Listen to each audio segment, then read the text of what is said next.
वारली चित्रकला या वारली पेंटिंग का परिचय। गुड इवनिंग पीपल, कैसे हो आप सब? आई होप आप सब अच्छे होंगे। हमारी तबीयत थोड़ा ठीक नहीं है, इसलिए हम बैठे बैठे ही पढ़ा रहे हैं। तो ये आज क्लास का तीसरा क्लास है जो हम पढ़ा रहे हैं। तो जो भी व्यक्ति जो एंथ्रोपोलॉजी ऑप्शनल के जो विद्यार्थी हैं वो अगर पिछला क्लास नहीं देखे हैं तो 2 क्लास ऑलरेडी अपलोडेड है, आप जाकर देख लीजिए। आज हम पढ़ेंगे वारली चित्रकला, वारली पेंटिंग के परिचय के बारे में। तो आइए हम पढ़ते हैं। आप लिख लीजिए या अगर आप देखकर ही समझ सकते हैं तो आप देखकर सुनकर समझ सकते हैं। वारली अपनी वारली चित्रकला के लिए भी प्रसिद्ध है। वारली चित्रकला एक प्राचीन भारतीय कला है जो महाराष्ट्र की एक जनजाति वारली द्वारा बनाई जाती है। अपनी पुस्तक द पेटेड वर्ल्ड ऑफ द वारली में यशोधरा डालमिया ने दावा किया है कि वारली की जो परंपराएं हैं वो 2500 या 3000 समान युग पूर्व से है। इनके भित्ति चित्र है जो 500 या 10,000 के समान युग पूर्व से है।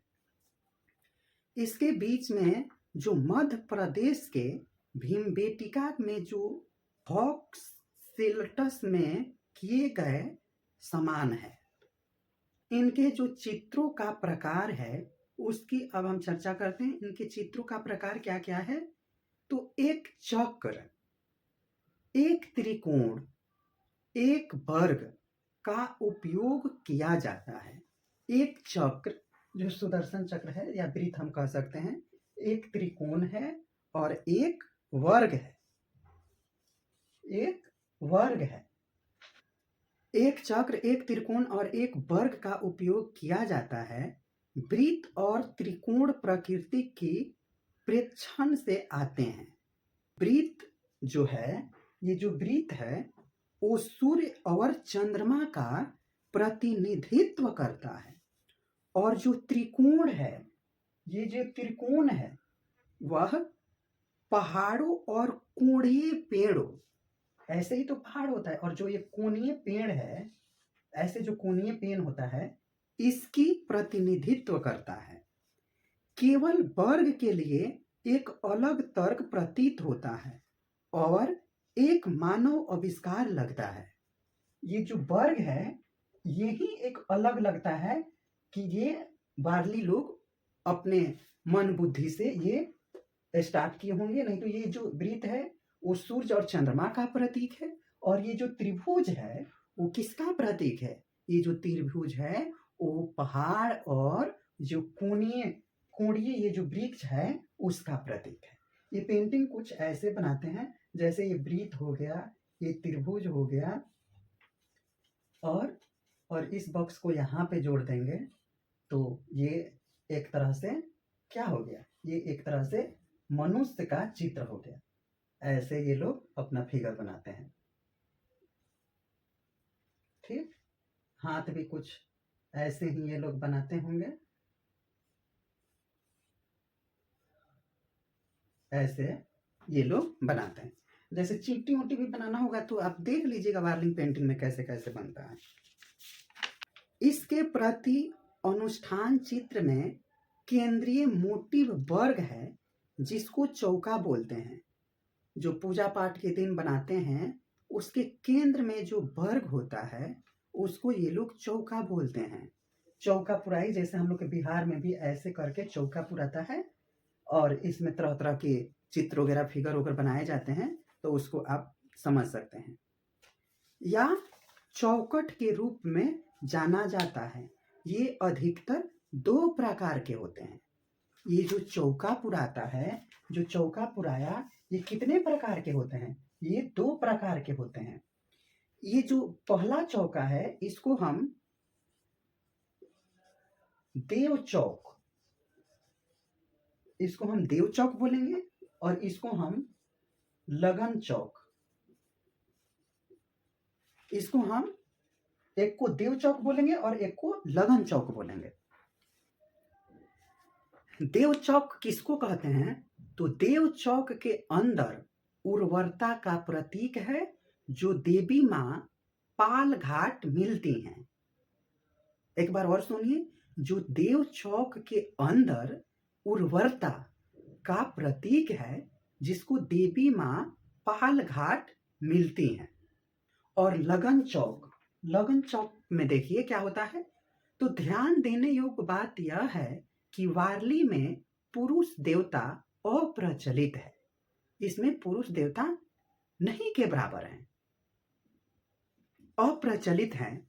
जिन्होंने मानव रूप धारण किया है, इस अनुष्ठान चित्रों में केंद्रीय आकृति के शिकार हैं। मछली पकड़ना और खेती करना, त्योहार और नृत्य, पेड़ और पशुओं के शरीर का प्रतिनिधित्व सिरों से जुड़े हुए दो त्रिकोण करते हैं। ऊपरी त्रिकोण धड़ और निचला त्रिकोण पेड़ को प्रदर्शित करता है। ऊपरी जो त्रिकोण है, ये सब हम अनुष्ठान, ये लगन चौक के बारे में हम बता रहे हैं।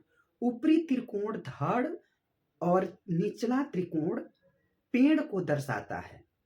उनका अनिश्चित संतुलन बांधक और जोड़े के संतुलन का प्रतीक है, जो व्यवहारिक और मनोरंजन रूप से शरीरों को जीवंत करता है। न्यूनतम सचित्र भाषा एक अल्प विकसित तकनीकी है, अल्प विकसित तकनीकी के अनुरूप है। अनुष्ठान जो चित्रकारी है वो आमतौर पर झोपड़ियों के अंदर की जाती है। दीवारों, शाखाओं, मिट्टी और गाय के गोबर के मिश्रण से बनती है, जो भित्ति चित्रकारों के लिए गेरू लाल पृष्ठभूमि प्रदान करती है। सब हम फिगर एक एक छोटा डालते जाएंगे, आप उसको समझ लीजिएगा या गूगल पे सर्च करके आप देख सकते हैं। वारली जो पेंटिंग है, वारली अपने चित्रों के लिए केवल सफेद का उपयोग करते हैं। वारली चित्रकारी के लिए सफेद रंग का उपयोग करते हैं। सफेद रंग वो बनाते कैसे हैं? तो सफेद रंग चावल की लई और पानी का मिश्रण है। चावल को पीस कर बनाते हैं, या चावल को बहुत खौला कर उसके माड़ टाइप का हो जाता है, उसको पूरे घोल कर महीन पीस कर उसको वो लोग बनाते हैं, और वो जब सूख जाता है उस कलर से वो लोग पेंट करते हैं। सफेद रंग चावल की लई और पानी का मिश्रण है, जिसे गूंद जोड़ती है। बांस की एक छड़ी को सिरे पर से चबाकर नरम करके तुलिका के रूप में उपयोग किया जाता है। पिछले क्लास में हमने कहा कि हम लोग जब दातुन करते हैं तो ऐसे चिबोकर जो दातुन का ब्रूश टाइप का बन जाता है, उसको ऐसे घसते हैं। वो यह कला वारलियों का है, चाहे हम आदिवासियों का है। आदिवासी लोग ऐसे चबा कर जब उसका नरम थुलथुले ब्रश बन जाता था, उस ब्रश से उस चावल के पानी में डुबाकर, उस चावल के माड़ में डुबाकर उससे वो लोग पेंटिंग बनाते हैं। जो भित्तीय चित्रकारी है, भित्तीय चित्र शादियों या फसल जैसे विशेष अवसरों के लिए बनाए जाते हैं। फूहड़ चित्रकारों से पता चलता है कि कलात्मक गतिविधि अनियमित है, जिस पर 1970 के दशक के एक अंत तक स्त्री जाति का प्रभुत्व था। लेकिन 1970 के दशक में इस अनुष्ठान कला ने तब तक एक मोड़ ले लिया जब जिब्या सोमा नासेम ने किसी विशेष अवसर के लिए नहीं बल्कि कला के लिए चित्रकारी करना शुरू किया था।